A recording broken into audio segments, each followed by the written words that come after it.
नमस्कार फ्रेंड्स, मैं पूनम गुप्ता स्वागत करती हूँ आपका अपने यूट्यूब चैनल पूनम के गीत संगीत में। यह एक देवी गीत है। कैसा लगेगा आप कमेंट में आप जरूर बताइएगा।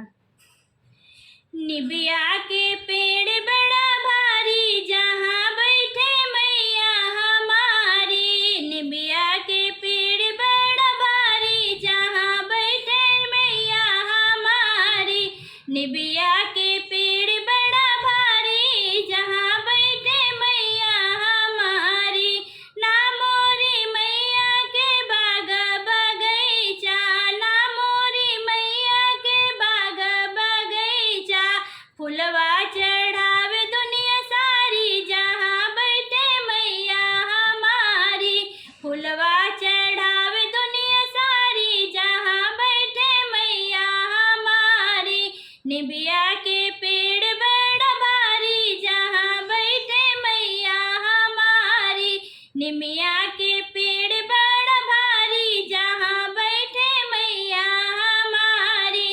ना मोरी मैया के नाराई नारा, ना मोरी मैया के नाराई नारा।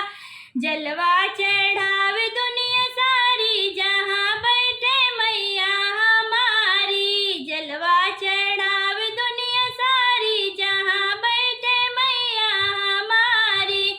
निमिया के पेड़ बड़ा भारी, जहाँ बैठे मैया हमारी। निमिया के पेड़ बड़ा भारी, जहाँ बैठे मैया हमारी।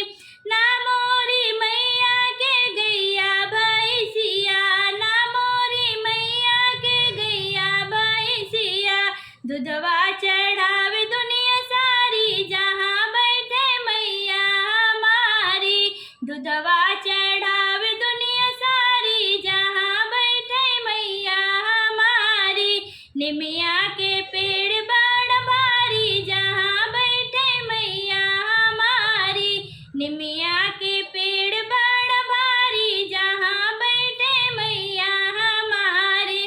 ना मोरी मैया के बेटी और बेटा, ना मोरी मैया के बेटी और बेटा। ओ तो है जगह महारानी, जहाँ बैठे मैया हमारी।